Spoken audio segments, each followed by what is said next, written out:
මට මුළු ආසම ඕනේ නෑ. මම දැකපු ලස්සනම දරුව මගේ ගාවින් හිටියොත් හොඳටම ඇති.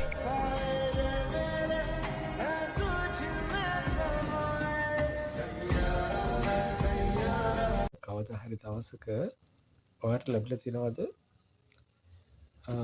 පරිණත පිරිමි කෙනෙකුට ආදරය කරන්න? එහෙම නැත්නම් පරිණත පිරිමියෙක්ගේ ආදරය ලබන්න? ඒක ඇත්තටම ලස්සන හැඟීමක්. මොකද එයාලා ඇත්තටම හරියට දරුවැත්තු වගේ. වැඩි මවපෑම් නැහැ, වැඩි ෂෝ ඔෆ් නැහැ, වැඩි කතා නැහැ, සද්දපත නැහැ. හැබැයි ඒගොල්ලන්ගේ ආදරේ පැරෙන්න ආදරේ. ඒක එළියට පේන්නේ නැහැ. හරියට අපේ තාත්තා වගේ. තාත්තාගේ ආදරෙත් එහෙමයි. පිටට පෙන්නන්නේ නැහැ. ඇට මිදුලට තමයි තාත්තාගේ ආදරේ තියෙන්නේ. ඒ වගේ පිරිමි මොන්ටිසෝරි ටයිප් කෙනෙකුට කැමති නැහැ. ඒක තේරුම් ගන්න ගියන් ළමයි. ඒගොල්ලෝ කැමති පරිණත පිරිමියෙක් කැමති හරියට ඒගොල්ලෝ හොයන්නේ පොළොවේ පහ ගාලා ඉන්න ගියන් ළමයි. පොළොවේ පහ ගාලා ඉන්න කෙල්ල. නිතරම මැනික බබා කියන කෝල් මෙසේජ් ගන්න එයාට වෙලාවක් නැහැ අත්‍තරම. එයාලා කරන රස්සාවත් එක්ක තමන්ගේ ආදරය කරන කෙල්ලට අවධානයක් දෙන්න අමතක කරන්නෙත් නැහැ. වැඩ ඇරිලෙද්දී මොනවා හරි ආස කරන දෙයක් සුළු දෙයක් වෙන්න පුළුවන්. කෑමක් අරන් එන්න උස්සන් එන්න අමතක කරන්නෙත් නැහැ. ඒක හරියට මහා මෙරක් වගේ. නිතරම කෙල්ලගේ අතේ නැත්නම් ගෑනමගේ අතේ ඉල්ලලා ඉන්නෙත් නැහැ. ඒත් පාර පයින්නකොට අතින් අල්ලන් ආරක්ෂාකාරී හැඟීමක් දෙන්න අමතක කරන්නෙත් නැහැ. එයා දන්නවා එතන කම්ෆර්ට් සෝන් එක තමන්ගේ කම්ෆර්ට් සෝන් එකේ වා ඉන්නවා කියන එක දන්නවා. දැනෙන්න අරිනවා. පෙන්න නෑන්නේ. දැනෙන්න අරිනවා. වාහනේ යනකොට සීට් බෙල්ට් එක දාන්න. බයික් එක යනකොට හෙල්මට් එක දාන්න. පොඩි දේවල් මේවා. සුළු දේවල්. හැබැයි ඒ දේවල් මහා මෙරක් වගේ දැනෙනවා කියන්න බෑ. කොහෙද යනවා කිව්වහම හෝල්ට් එකෙන් හෝල්ට් එකට ඇත්තම කොහෙද ඉන්නේ කිය කෝල් කර කර අහන්නේ.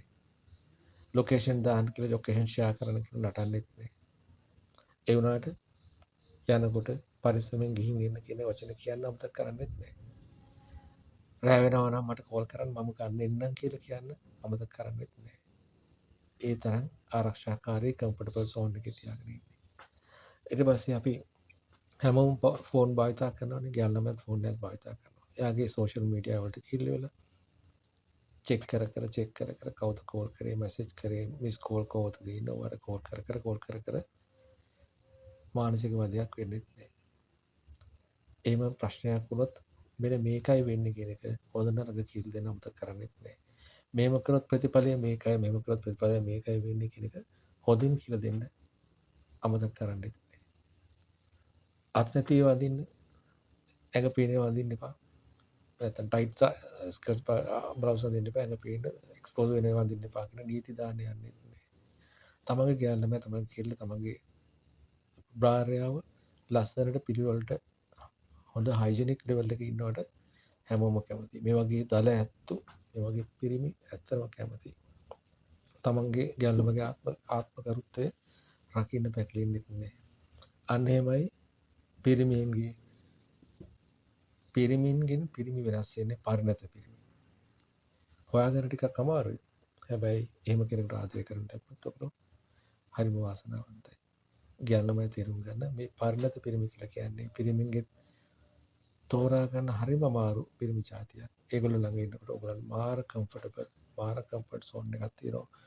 රූපයවත් කිසිම දෙයක් නෙවෙයි මෙතන වැදගත් වෙන්නේ මේ ඒගොල්ලන්ගේ පර්සනැලිටි, පෞරුෂත්වය. පෞරුෂත්වය මේක වැදගත්ම දේ. මේ වගේ දලැත්තු, මේ වගේ අපි කියන මේක පරිණත පිරිමියෙක් කියලා කියන්නේ යා සමාජික දැනුමක් තියෙන හොඳ කම්ෆර්ටබල් සෝන් එකක් තියෙන පිරිමි කෙනෙක්. හොයාගන්න බලන්න. කොහොමද?